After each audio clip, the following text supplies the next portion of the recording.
Today we are honored to welcome Steve Fraizer to the show today. Very excited about this. He has a lot of information about caffeine, which is a huge topic because most people are involved in this in one way, shape, or form. He's written an excellent book, and he has an amazing story himself. But the reason why this is such an important topic is because we can utilize these tools for our benefit or to our detriment, right? And knowledge is truly power, which is what he's going to bring to us today. But again, that's potential power, right? So it's really how we utilize it in our own lives. And very happy to have him on the show today. How are you, man? I am doing outstanding, Anthony. Life is every day I get up, I have that cortisol running through my veins, and I am ready to go. So, I like it, man. I'm very curious to hear your story and how you got into the work that you're doing and the way that you're helping people today. okay. Well, it's I've been an entrepreneur for 40 years. So I literally have not had an employer in 40 years. And just as a side tangent, 10 years ago I was kind of talking to my wife about looking for a job.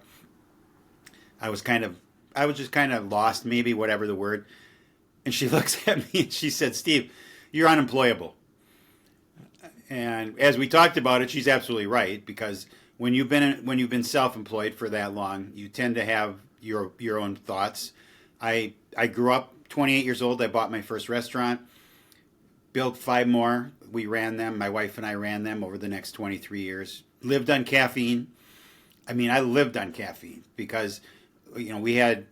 It's true. Restaurant business can be brutal, and we did work when we opened up new restaurants. We worked 16 hours a day, and people say, "Well, you can't do that." Well, you can if you only sleep 6 or 7, and then you work every minute that you're awake.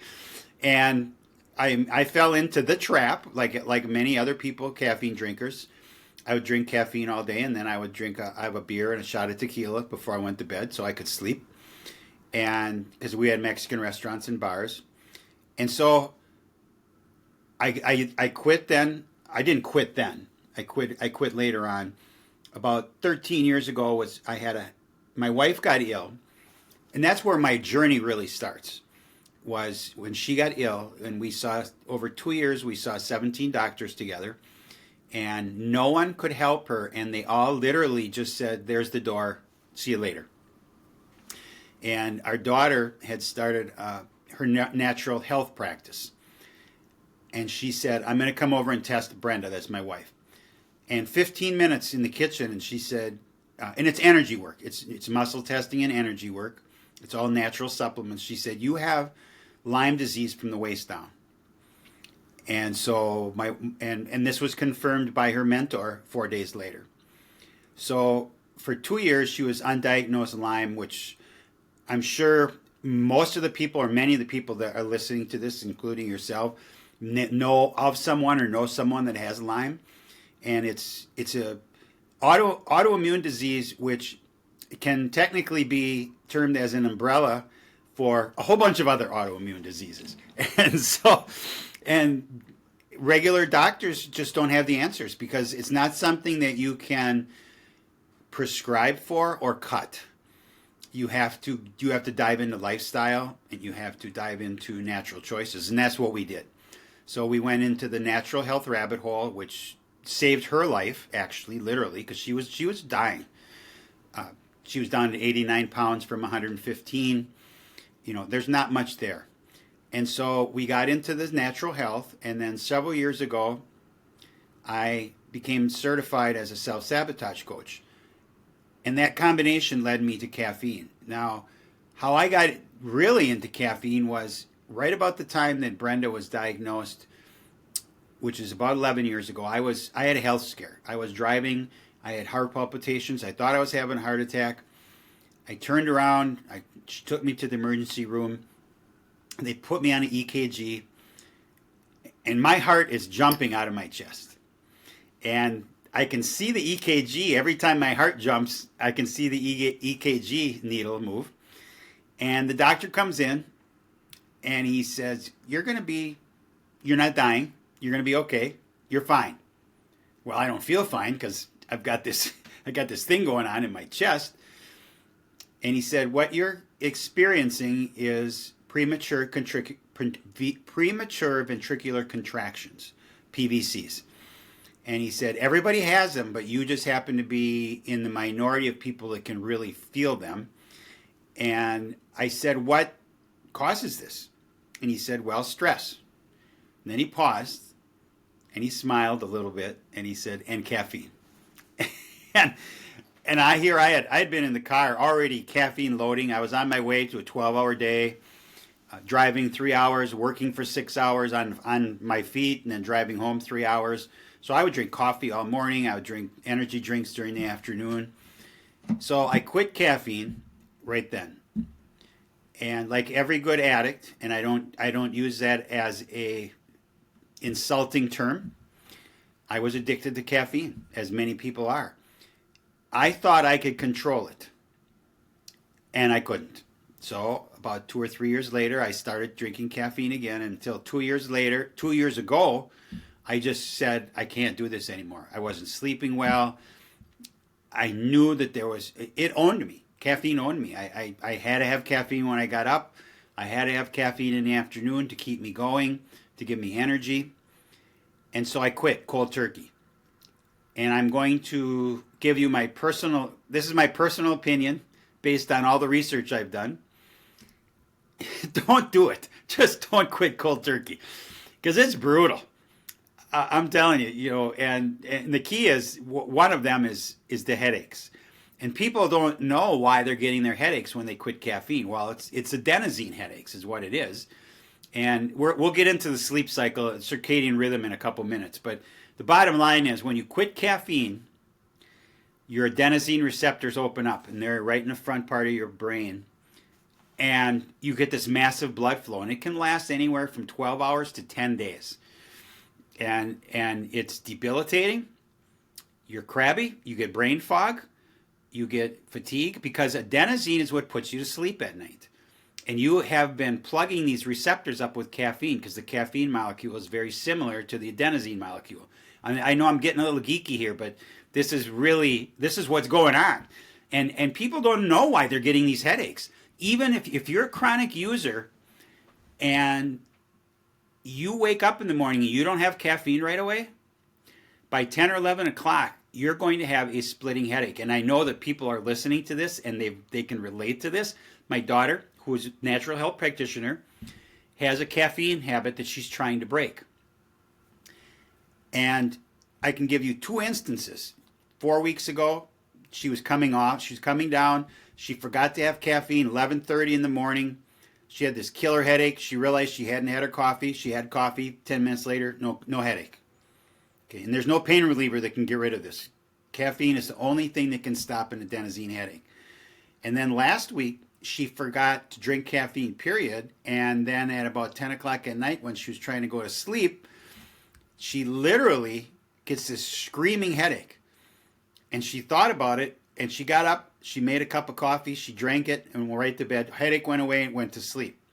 So you realize that I'm talking in some kind of oxymoron tones, because what I mean by that is that she needed the caffeine to kill her headache, which then allowed her to go to sleep, because there's about, just in the United States, 200 to 300 million people drink caffeine every day. And guess what? They sleep at night. So I am not here to tell you that they're not sleeping. What I am here to tell you is that their sleep stinks, okay? And so we'll get into that literally in about 5 to 10 minutes, because it all has to do with your circadian rhythm. And our bodies are beautifully and wonderfully made. And what we do is we do everything we can to mess them up. And it's not just caffeine. It's a whole bunch of stuff. We go back to self-sabotage. We have a tool shed. And I picked the physical pillar. So I looked at nicotine. I looked at alcohol. I looked at drugs, prescription drugs, caffeine, overeating, lack of sleep. And I picked caffeine because, 1, I had personal experience with it. And 2, is that there's so many people that are literally being negatively affected health-wise, and they don't know it's the caffeine. And that's why I'm here. I'm here to talk to them about that so that they can make informed decisions about their health. I deal with something called cognitive dissonance. And I'm going to explain it if you're not familiar with it. It is all of our lives we have been programmed to believe certain things. And when something comes up, an objective truth comes up, we are confronted with that, and we decide that because of our programming that we are not going to believe that objective truth, and we just go by. We just ignore it. And caffeine is, I have this huge resistance. So last month I was in a podcast. I was using the analogy that I am like a salmon swimming upstream. So that constant battle against people, always telling me that why are you doing caffeine? There's nothing wrong with caffeine. And he stopped me and he laughed and he said, "No, Steve, you are like the salmon swimming against a tsunami." Because the cognitive dissonance says that caffeine is not bad for me, caffeine is good for me because it gives me energy and it gives me, keeps me alert, gets me wired, I concentrate better. Now, you may have very limited moments of those things, but they're borrowed. They're borrowed time. They're borrowed against the future because all that's happening is that you are getting an artificial rush of adrenaline, dopamine, and cortisol. So I'm going to explain the circadian rhythm now, and then I'll explain how the caffeine disrupts that and interferes with it. So I'm not on caffeine. I'm drinking a cup of coffee right now. Okay, you can see this. This is organic Swiss water processed decaf. Takes out 99.9% of the caffeine. It's organic, and it's used water to take the caffeine out, so there's no chemicals there. And it's really good. I like it. I put all kinds of stuff in there, because I don't really like coffee, but I don't like the taste, but I like the warm beverage, and so I put all kinds of really good stuff for me. When I wake up in the morning, I go and look at the sun. Now, as you know, we're in a time now where I get up at 6 o'clock. The sun's not out. So I have a sun lamp. And what that does is that when we wake up, cortisol, which is a stress hormone, automatically is high first thing in the morning. Our bodies are designed because that gets us going. It gives us energy. Now, so I wake up, I look at the sun, or I have a sun lamp now in the winter, and I just have it on my desk here, where I sit, where I work, right here where I am. And so what it does is it helps my cortisol get going. And then throughout the day, my cortisol goes down, and my melatonin and adenosine goes up. And a lot of people are familiar with melatonin because they talk about using that as a sleep aid. But adenosine is really the big guy on the block there because the adenosine is what naturally puts you to sleep at night. So I get up at 6. I go to sleep generally at 10 o'clock at night. And I have unique ability to go to sleep sometimes in 30 seconds, which just irritates my wife to no end. Okay. So, and she doesn't drink caffeine, but she'll lay there for half an hour sometime. The point being is that our bodies are designed to get up and have energy, and then throughout the day we lose energy and then we get tired. So when it's actually time to go to bed, to go to sleep, you just close your eyes and you go to sleep. Now what happens in a normal coffee drinker or caffeine drinker, because it's not just coffee, could be tea, could be an energy drink, could be a Diet Coke, right? First thing people do when they get up in the morning is they drink this. They'll have a cup of coffee. They'll have their coffee pot set so that they don't even have to hit a button. It's hot in the pot when they get out of bed. And so what do? Because you realize that they haven't had caffeine for 12 to 14 hours possibly, and they're having withdrawal. They are. They got brain fog. They have a little bit of fatigue. They may not have a headache yet, but it's coming. What does that do? Well, every time you drink caffeine, and you and I don't control this, our bodies control this. So whenever we drink caffeine, 3 things happen. Other things, but the 3 big ones are, first of all, you get a big cortisol rush. Now, if you're doing this right on top of your natural cortisol rush, you are now messing with your circadian rhythm. Because now your cortisol is going to go longer throughout the day, which means you're going to have more energy, and it will take you longer for your melatonin and your adenosine to kick in. And that's just if you have that one first thing in the morning. If you're drinking caffeine throughout the day, your circadian rhythm is shot. You still sleep. You just don't sleep well. We'll get to that in a second. So you have this cortisol rush. Second thing is you get a dopamine hit. Dopamine is wonderful. Dopamine is a natural high.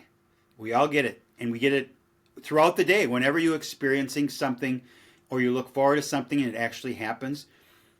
I do, in one of my presentations, I open up, without saying a word, I open up with a 28-second wake up to Folgers in your cup commercial. You know, I'm not going to sing it to you because everybody would get off the podcast. But the bottom line is mom's in the kitchen making the coffee. You can smell, I mean, visuals are great. You got these beautiful coffee beans. You can smell it. You know, she takes 2 mugs of coffee into the bedroom. Dad's sitting in between 2 twin beds. She hands him a cup, gives him a big smile, gives her a big smile. They smell it, they sip on it. Then these 2 little boys get out of the beds, and they have teddy bears, and they hover around Dad, watching Mom and Dad drink their coffee. And then they have a group hug. I get a dopamine hit just thinking about it, just talking about it. Okay, as I tell people this, if you're a caffeine drinker, coffee drinker, you just got a little buzz, because just thinking about that Folgers in your cup releases dopamine. And so every time you drink caffeine, you get a dopamine hit. Okay, you get a little bit of high, natural high. This is not a bad thing. The problem is if you do this 3 to 5 to 10 times a day, it's going to lessen and lessen and lessen, because this is coming mostly from your adrenals, but also other parts of your body. And then the third thing that happens is you kick in adrenaline. Now, adrenaline is coming right from your adrenal glands, and it's important. It's a big deal because it's also a stress hormone, but it is directly related to fight or flight. And you know, people banty this term around, but what happens is that when your adrenaline is released, your body thinks that you are in danger. So that's why they call it fight or flight. And one of the things that happens is that your body pumps glucose into your muscles because it needs to fight or you need to run, right? And you need that energy in your muscles. What if you don't fight or flight? The glucose is in your muscles. What's your body going to do? Well, you just spiked your blood sugar. And what does your pancreas say? Oh, blood sugar's high. I got to pump some insulin into this body to get my blood sugar back down. My body's blood sugar. So every time you spike your adrenaline, your blood sugar is going to go up unless you use it. Okay, like let's say you're going to go work out. Then you will use the adrenaline and you won't get that spike in blood sugar. Now, what happens is that as you do this throughout the day, every time you drink caffeine, you kick your body into sympathetic mode. And that is fight or flight, because there's sympathetic and parasympathetic. This is your central nervous system. And as you go throughout the day, then your blood pressure, every time you drink coffee, your blood pressure goes up. Because remember, you're in fight or flight. Your heart rate goes up. What really is kind of unique is that your digestion slows down or actually shuts off for a while, because your body is saying, I can't use any of my energy to digest food. I have to use it because I'm in fight or flight. So it can mess with your digestive system. Yeah, I'm a doom and gloom kind of guy sometimes, all right? It gets better. Okay, this is the bad stuff. I understand. And I'm not anti-caffeine. I'm pro-health, pro-knowledge. I just want you to understand what is actually happening every time you drink caffeine. And these are the things that are happening. And again, if you do this once a day in the morning, you probably are going to be okay. But then if you keep doing it throughout the day, your circadian rhythm, and I don't know the implications of 1 cup of coffee. I am not qualified. I wrote a book, Release the Coffee Cuffs, and I have over 300 references. It never really talks about what happens if you just have 1 cup, because nobody really ever talks about that. First of all, very few people have just 1 cup, or 1 Coke, or 1 energy drink. Okay, it's usually multiples throughout the day. So at night then, you obviously go to sleep, and I don't discount this. I had a podcast host last week, and he wanted an argument with me because he said, well, I drink a Diet Coke at 11 o'clock at night and I go right to sleep. I said, that's great.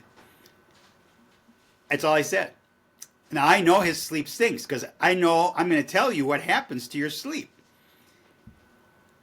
You have 4 stages in sleep. And the first one is when you're just it's a semi-conscious, it's 5% of the cycle. The second cycle is 40%. And you're not doing much there. You might have a little bit of dreaming. You might have a bit of brain activity. But you're just kind of there. The third and fourth stages are the big ones. The third one is where men produce testosterone, women produce estrogen. It is where your body heals muscles. So this is a big deal. It's a very big deal because this is where you're healing. And the fourth stage is REM sleep, and that's where you get your dream, and your subconscious is working on repairing some things in your brain maybe. Now, when your circadian rhythm is disrupted, in particularly in this case by caffeine, stage 3 and stage 4 both kick in later in the cycle and are shortened. And a normal person has 4 to 6 sleep cycles a night. So every time you have a new cycle, stage 3 and stage 4 are shortened. Well, this is where you're getting your restorative sleep. This is where you're repairing and you're healing. What's the rational conclusion here? You're going to wake up tired because you never got that restful sleep. And what do you do then? You reach for a cup of coffee or a tea or an energy drink or a soda. Natural reaction. Now, caffeine is a diuretic. So if you think about that, the first thing I do when I get up is I drink a 20-ounce glass of lemon water. I got some other stuff in there, but what it does is hydrates my body. We're dehydrated when we wake up. Now, if the first thing you do when you wake up is drink caffeine, and it's a diuretic, you are now dehydrating yourself even more. And this is all real. This is real stuff. Okay, it may sound like I'm making this up. I have it all referenced in my book. It's all cited. This is the cycle of life and caffeine in your body. And so if you are watching this and you don't want to quit caffeine, I would ask you to at least drink a glass of water, lemon water, when you wake up, and then wait an hour and a half, and then have your first cup of coffee. Because now your circadian rhythm has had an opportunity to kick in naturally. Okay, so again, I know that very few people are going to quit caffeine by watching this. Some may. Because my message is this. If you know somebody that has some of these symptoms we're going to talk about, please share this with them. Because this cognitive dissonance thing is so real, and realize that doctors and nurses have this as well. So when you go see your doctor and you have symptoms of caffeine abuse, chronic caffeine use maybe, but if the doctor and or the nurse are also drinking caffeine and they don't have that same symptom, what's the logical thing in their brain? Can't be the caffeine, because I drink caffeine and that doesn't happen to me, so we're just going to move on. And I'm not picking on doctors here because they're human, but realize 85% of adults in America drink caffeine. 85% of them are doctors. 85% of doctors. It's across the board. And let's face it, they have high stress, long hours. they need energy, or they perceive themselves as they need energy. So in the book that I wrote, I have a chapter. It's called Anecdotal Stories. And I originally wrote it to be the last chapter. And as I put it together, I realized that it was probably the most important chapter, and is now the first chapter. Because anybody that picks up the book, what they do is they will find themselves in the book. And they're all stories of people that have quit caffeine. And 19 of the 20 people that I used, and I could have done a whole book on this, okay? Anecdotal stories. I had a limited. 19 of the 20 conclusively agreed that their sleep was now better than they could remember in their memory. And there was one guy, and in particular, his name's Vince Del Monte, and if you Google him, if you put him on YouTube and you put "I quit caffeine," he'll come up probably number one. It's a phenomenal testimonial. You know, caffeine, he was drinking so much it was starting to destroy his life. His personal life, his business life. He's a multi-million-dollar a year influencer. He quit caffeine, and 6 months later, after he did this testimonial, he said, "When I wake up in the morning, I now feel like I've had 2 or 3 espressos." That's his natural body doing what it's supposed to do. That's the cortisol. And so our bodies are beautifully and wonderfully made until we start to mess it up. And so, and sleep is the foundation to a healthy body, because that's where we heal.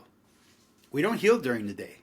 We heal at night. And if you don't have those solid sleep cycles, you aren't going to get the restorative rest that you need. And then you generally will lead to some kind of a stimulant to keep you going. So there's a lot of things, I could talk about this for hours, so I'm going to cut this down now to a lot less than that. Well, how does caffeine affect men and women and teens? I'll go into that because it's significant because it's different. Men in particular, if you drink chronically caffeine, your blood pressure is going to go up, because remember, every time you drink caffeine, your adrenaline you get adrenaline, which then boosts your blood pressure because you're in fight or flight. Your heart goes faster. And when you do it chronically, when you go into that parasympathetic mode at night, you don't reach the full mode because your body stays in sympathetic mode, which means then that you aren't going to get that. Again, we're going back to sleep here again. Now, for a guy, what happens in stage 3 is that's when they produce the most testosterone. So if that is shortened 4 to 6 times a night, they're going to get a lot less testosterone. Now, what does that do? First of all, it decreases their libido, and it has a fairly big impact on their sperm, the motility and the mobility, and they can end up with fractured sperm, which means that they can't, or it can be difficult to have a baby. Now, there's a lot of people, men and women, that drink pre-workout drinks with a lot of caffeine before they work out. Because one of the ways to increase your testosterone is to work out. But when you use a pre-workout drink ahead of time, you do produce testosterone when you work out. But when you're done working out, your testosterone goes down, your cortisol stays up, and cortisol and testosterone do not get along. They just don't. The more cortisol you have in your body, the less testosterone you're going to have. That's just a fact. That's a medical fact. And then also what's really weird is that when you get too much cortisol, you get something called the cortisol belly. And this can happen to men and women. It's literally a tube around your belly. It doesn't matter how healthy you are. Doesn't matter what you eat. The cortisol has to go somewhere, and it has chosen the belly. That's where it's going to reside. And so you get it. The only way to get rid of it is to get rid of the cortisol. Now, It also affects men emotionally, which most men don't want to acknowledge because we're not supposed to be touchy-feely kind of guys, right? Okay. The bottom, and I was being sarcastic there, just so you know, if you couldn't tell by the tone of my voice. What happens is that you're going to be nervous because you're in this heightened state all the time from the cortisol and from the adrenaline and dopamine. And so you're anxious, you're going to be more nervous, and what you perceive as having a more clear focus, you're just normal. Because as a chronic caffeine user, you don't ever really get a big buzz anymore. All you're doing is going back to baseline. So how does it affect a woman differently than a man? Well, we'll go back to the sperm thing because this is a big deal because people that are trying to conceive, if the guy's drinking caffeine and his sperm is fractured or less mobile, and the woman, caffeine constricts the blood flow to her uterus, which is where the egg is. So there's less blood in there, so it's harder to conceive. Now, when I talk about these things, these aren't 100% objective facts. Caffeine can lead to not being able to conceive. So here's my suggestion. If you know somebody that's trying to conceive a baby and they're having a hard time and they both drink caffeine, suggest to them that they just quit caffeine and see what happens.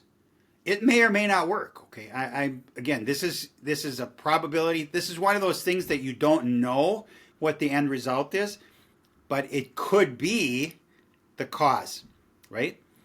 So that's just with conception with the woman. When we look at how do women process caffeine differently than men, there's a lot of hormone stuff going on with women. That's just the way it is. In a woman's menstrual cycle, there's a phase called the luteal phase, and that's from 14 to 28 days. That's right before she gets her period. In that 14-day gap, she will process caffeine 70% slower because her estrogen is rising. Now, this also happens if they're on birth control pills. That's nonstop. Okay, so let's say a woman is in that period, that time of her cycle, and she has a cup of coffee at noon. And let's just make believe she never has any more caffeine. The normal half-life of caffeine is 5 to 8 hours.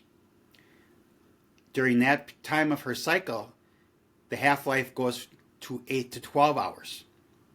So realistically, that coffee that she had at noon, let's say it's 150 milligrams, and that's normal for a cup of coffee, just about anywhere. She still has 75 milligrams of caffeine actively circulating in her system at 10 o'clock at night when she's going to go to bed. And once again, she goes to sleep. But it's still there. And so it's still going to mess with her sleep cycle. And at some point, she's going to wake up in the morning and she's going to be tired. It also then, women tend to be a little more nervous, a little more anxious, a little more anxiety. Well, what this is throwing gasoline on the fire. Because once again, you have, when she drinks it, her adrenaline goes up, puts you in fight or flight, gives you, blood pressure goes up, heart rate goes up. Guess what? She's now more nervous. She's more anxious. Here is, my mission, again, is if you know somebody, please share this information with them. My micro mission, hold on. One of the things about what you and I are discussing is that we all have free will and free won't as adults. We determine what goes in our bodies. No one else does. You can blame anybody for anything, but you are in control. Generally speaking, that 99.9% of people are in control of what goes in their bodies. But there's one person that does not. And that's this person right here. And that is a fetus. The fetus is completely dependent on what mom puts in her body. And so when mom drinks caffeine while she's pregnant, the baby holds on to all the caffeine and it crosses the placental barrier, it crosses the blood-brain barrier. There's an enzyme that you and I have as adults. It's called the CYP1A2. It's in our liver. It processes 95% of the caffeine in our body. And other drugs, but caffeine in particular. A baby doesn't develop the CYP1A2 enzyme until they're 3 to 6 months old. And until they're a year or two, they don't get to adult levels. So the caffeine stays in the fetus, and it accumulates in the fat cells. It accumulates in the brain in the adenosine receptors. Remember, we talked about adenosine. Okay, adenosine, the caffeine molecule is very similar to the adenosine molecule, and so the caffeine molecule can go into those receptors, and that's why when you drink caffeine, you're more alert. You can stay alert for quite a while. Your body's tired. You could be exhausted, but your mind still may be wired. It's called wired but tired, right? And so when you think about this, now you think about the baby. So in the book, and this is all documented, these are all, and there's so many studies on this that, we could beat it to death. Caffeine can lead to, does not cause any of these in particular, but can lead to low birth weight because the baby has not developed well because of the caffeine in the body. Can lead to miscarriage, can lead to stillbirth, can lead to ADHD, ADD because the baby hasn't developed properly in the womb. And here's a kind of a funny, it's not funny, ironic thing. Babies are born, 12 hours after they're born, all of a sudden the baby starts screaming bloody murder. Well, what did the nurse and doctor say? Oh, that's normal. That's colicky, your baby just cries a lot. Now you realize if mom has been on caffeine for 9.5 months, that baby now has one unimaginable adenosine headache. And that could last for days. Just think of this. And how often does this addressed? I mean, we talk about in our society today, there are a number of babies born to drug-addicted moms. And the doctors know it. And what they do is they then have to deal with the detox and the withdrawal for the baby. Because if they don't deal with it, the baby could possibly die because, withdrawal from a drug like that is difficult.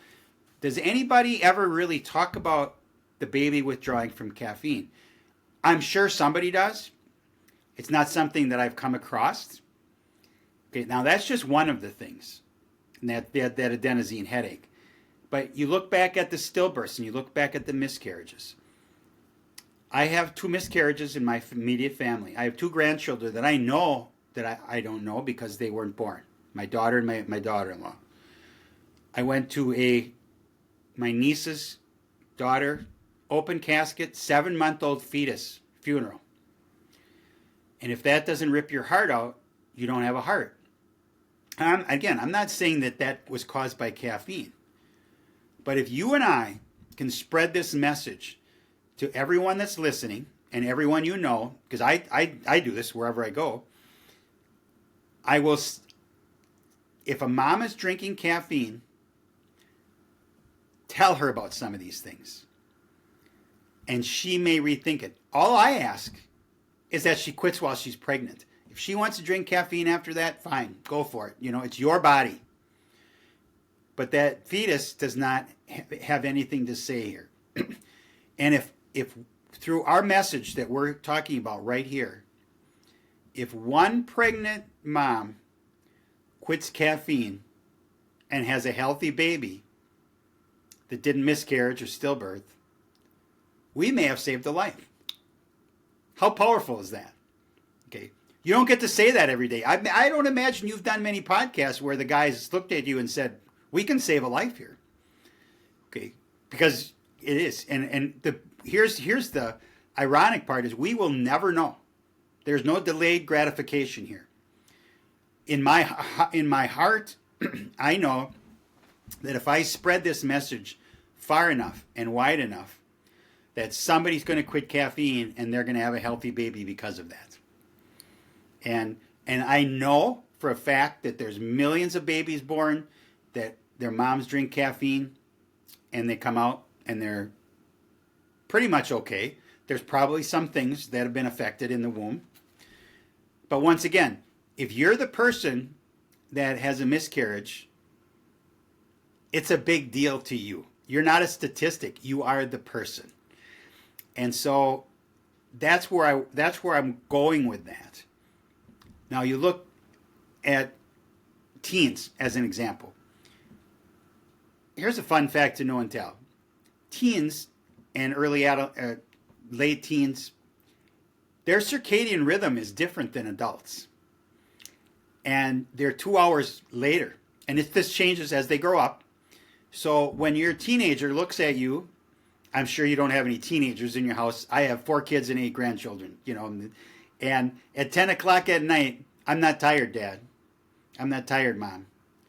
They're not lying, and they're not making it up because their circadian rhythm is I should go at 12 o'clock and get up at 10 o'clock in the morning, right? They get their 10 hours. Because remember, when you're a teenager, you're growing, you're developing, your bones, your brain. So what happens is they stay awake at night, and then they have to get up at 6 or 6:30 to go to school. How many of them are drinking caffeine to get going during the day? These days, a lot. If you look at the line at Starbucks, it's in the morning. It's a 10, 20 cars long. I did a podcast with a college girl a couple months ago. And she did this just for a hobby, but she did a 15-minute podcast, and I was on with her. In the podcast, she admitted to me that she did not know one person that didn't drink caffeine. She didn't know a person that didn't drink caffeine. And when we were done, she was very honest with me. Again, I only want honesty. I'm not pressuring anybody to do anything. She said, I'm probably not going to quit caffeine because I talked to you tonight. But I am going to reevaluate what I'm doing and how it's affecting my health. And that's all I'm asking. I'm asking for, do you know somebody that has negative effects and no one knows what it is, and it possibly could be caffeine? Now you realize that teenager, as they drink caffeine, they don't get enough sleep, they're not healing, they're not growing like they should. It's going to impair their growth. And there's a couple studies that I have in my book that they talk about where they've done, it's really hard to get studies on caffeine because there's this thing where you can't knowingly cause harm, right? And I agree with that. So I'm not downplaying the fact that they can't do this, but they did do studies where college students volunteered to give the results. Half of them drank caffeine during finals and half of them didn't. They weren't caffeine drinkers. The non-caffeine drinkers got better grades on their finals than the caffeine drinkers. You're cramming for finals and you think that you're focusing better and you're clearing, you have more clarity. You may temporarily. However, there's this cycle that when you hit that peak and you start to go down, you're now getting brain fog, you're now getting fatigued because your adenosine receptors are going to start to open up and you aren't thinking clearly anymore. And so what happens is that their scores were actually lower. And where am I going with this? The fact is that caffeine simply steals energy from tomorrow. It's like a credit card. Using a credit card, you ultimately have to pay it. You have to pay it off. And so when you drink caffeine, you do get there's reasons. I used to drink caffeine. I live in northern Wisconsin. We drive to Florida twice a year. And even now, I've been off of caffeine for 2 years. And last June, we drove to Florida, and I drank caffeine on the way down. And the first thing, and we don't do it all at once, so 12 hours, go in a hotel room. I laid there for an hour to 2 hours before I could go to sleep because I realized I'm not on caffeine and I've introduced it back into my body.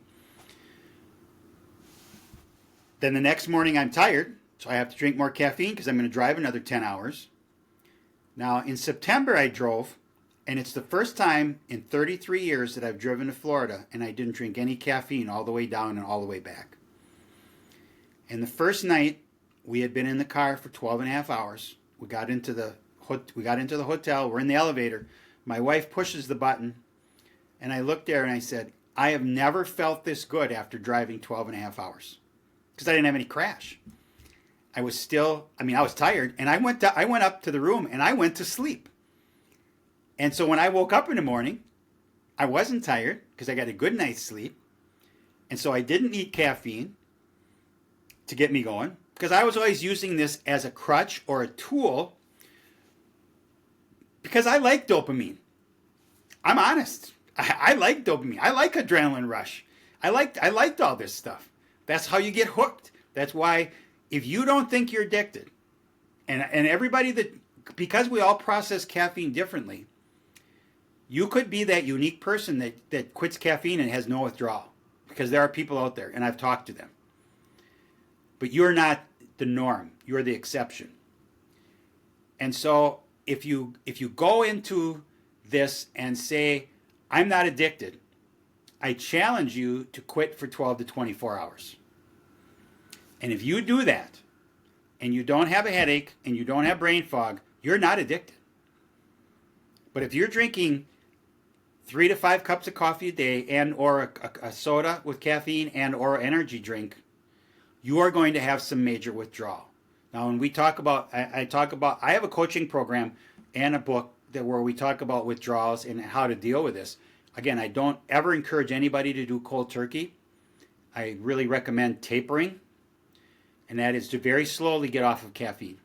So and once you make the commitment to get off of caffeine, you're going to do it. But I've done a number of podcasts. You're like my 50th podcast now in 3.5 months, okay?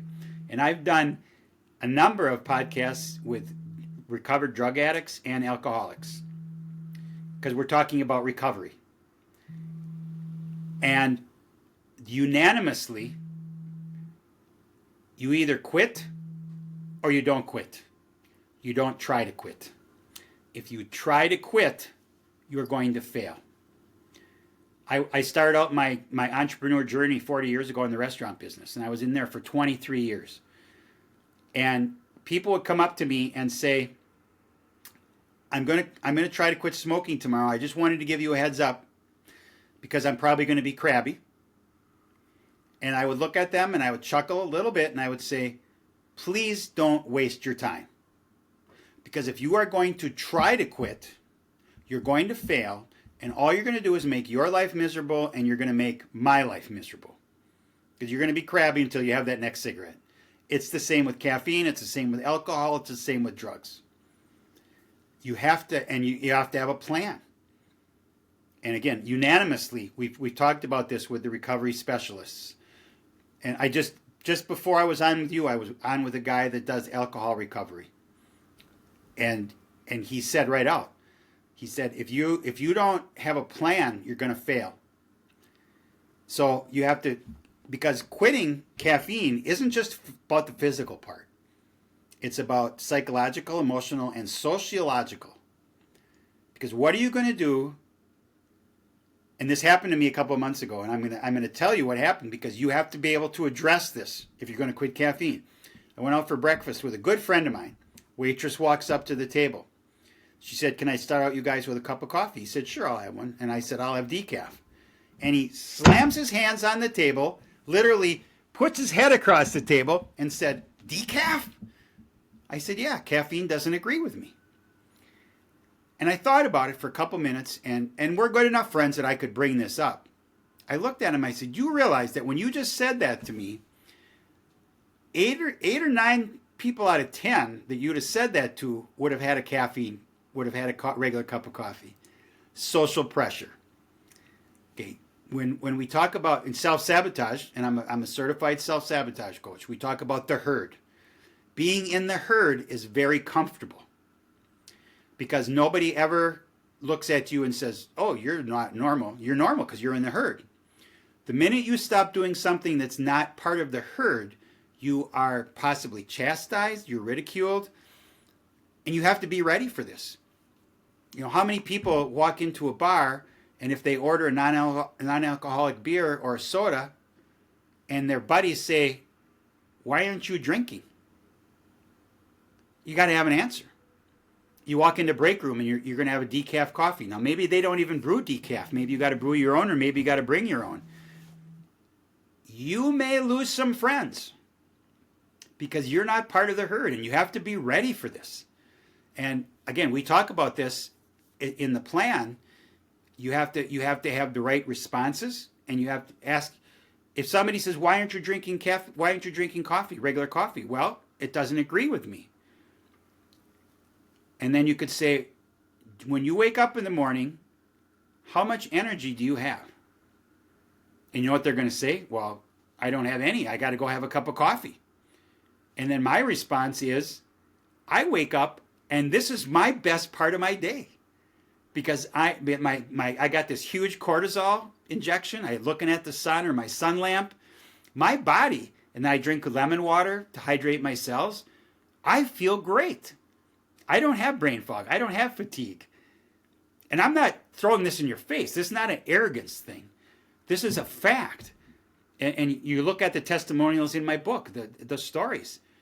Every one of them wakes up now, and they don't need anything to get going for their day.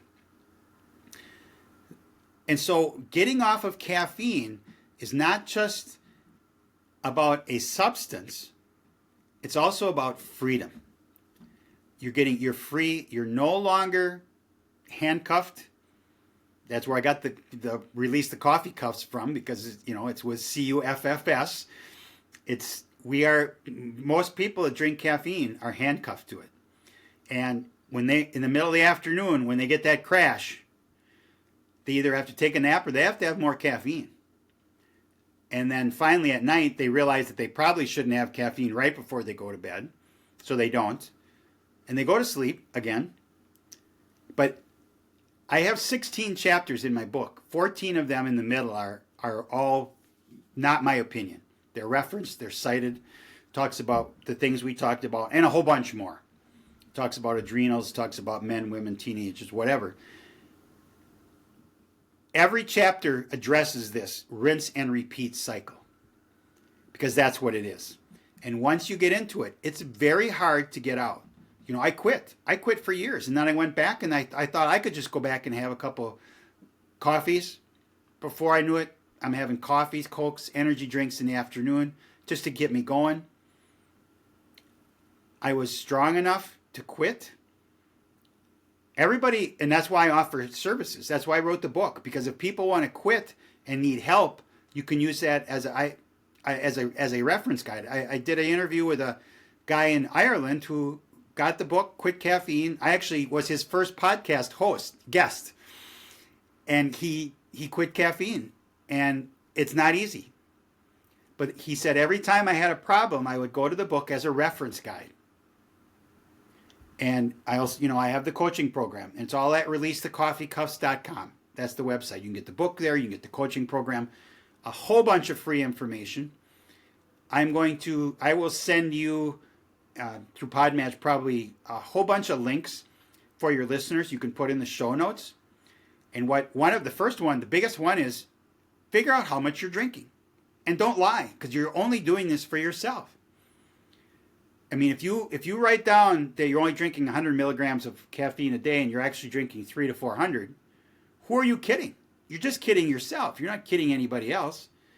And so be honest. And then there's all kinds of other journals. There's a guide in there.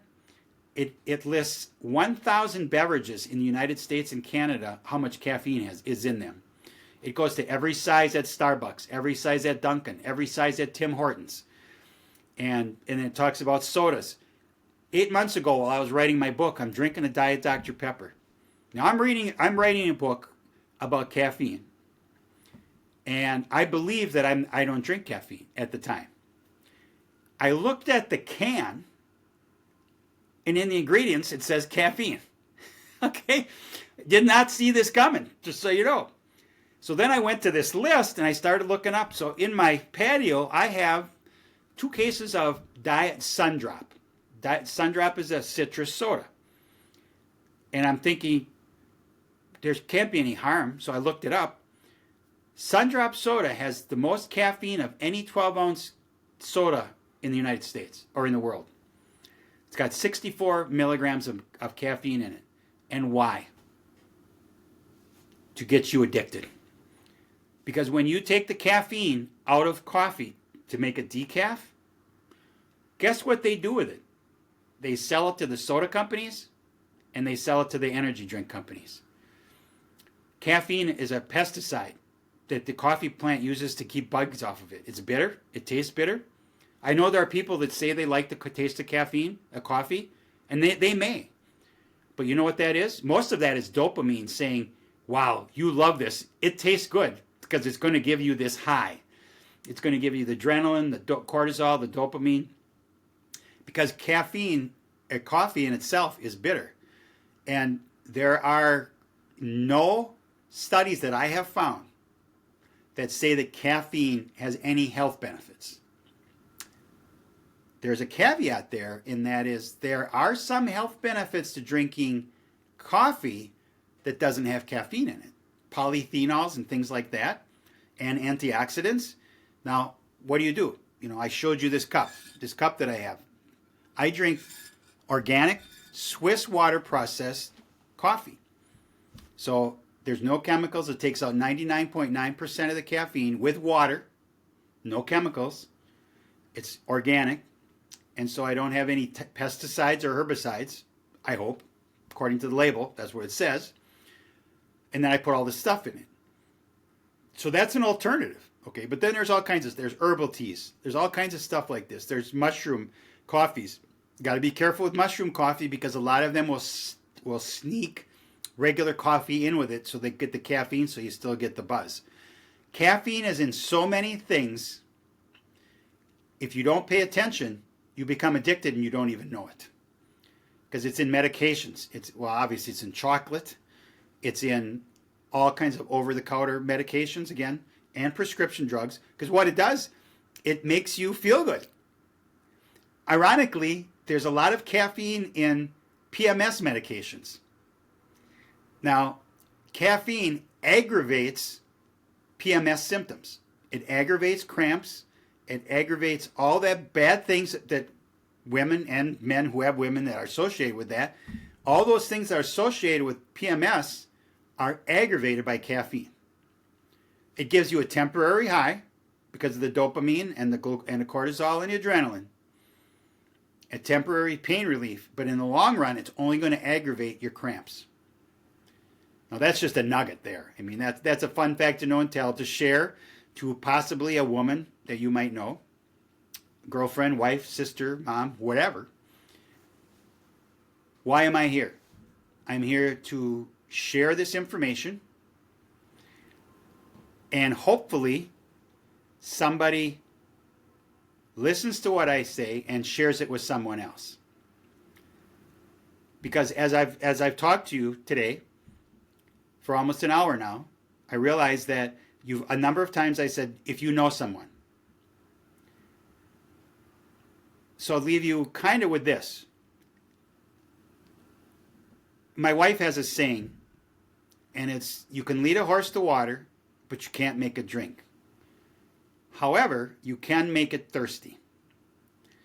My job is to make people thirsty for information about their health and the possible negative effects of caffeine on your health. Realize worldwide there's 8 billion people drinking caffeine every day. That's a B, 8 billion. There's a lot of people out there, probably a billion or 2 or 3 billion, that are being negatively affected and don't know it. And so, as I talk about this, I'll leave you with this. You know where to reach me, releasethecoffeecups.com. You can email me, You can look on for information there. You can look at the show notes. You'll get all this information. But as I talk about, you might know somebody. Perhaps that someone is you. And that takes a lot of self-reflection, and you have to battle the cognitive dissonance. Your whole life you've been programmed that coffee is good for you, that there's no negative effects. And for some people, there's not. And I don't discount that. So I would never argue with them. If they told me that it doesn't bother me, I would say, good for you. Good for you. I think that that's the rare exception. And I believe that if we share this message, somebody will hear this and reevaluate their relationship with caffeine, because that's what it is. This caffeine kind of owns you because it's an addictive drug. It is addictive. That's a done deal. It's recognized by the American Medical Association. It's in this book of things that are addictive. It's in there. It is. It's real. And so take this information and reevaluate for yourself or for someone you know, and go from there. And hopefully you determine what your relationship is, and you want to be healthier. Because ultimately, at the end of the day, is who really knows what it's like to feel healthy? If you're not sleeping well at night, you don't know what it's like to feel healthy, because you're not healing. That's common sense. That's not something I can send you to or study, because it's common sense. If you're not getting restorative, healthy sleep at night, you can't be healthy during the day. You can feel healthy, and as soon as you have that first caffeine, you feel like $1,000,000, and then when it wears off, you got to have another one, and then you got to have another one, because it's a vicious cycle. Did you have any questions or observations? 100%, man. I love that. A lot of great information there. Thank you. Yeah, so if people want to get connected with you and your work, where can we find you? ReleaseTheCoffeeCuffs.com. It's everything. The book's on the website, my coaching program. There's a contact page. They can email me there. Everything is there. And it's CUFFS, because it's a play on handcuffs, but it's coffee cuffs. And I'm on all major social media. We do reels almost every day. It's all under Release the Coffee Cuffs. TikTok, Instagram, Facebook, LinkedIn, the whole deal. We offer a lot of different programs on our website, and we're here to just help you if you decide that you need help on your journey to quit caffeine. Awesome. I appreciate you coming on and sharing all your insights with us. It's been really awesome. Thank you.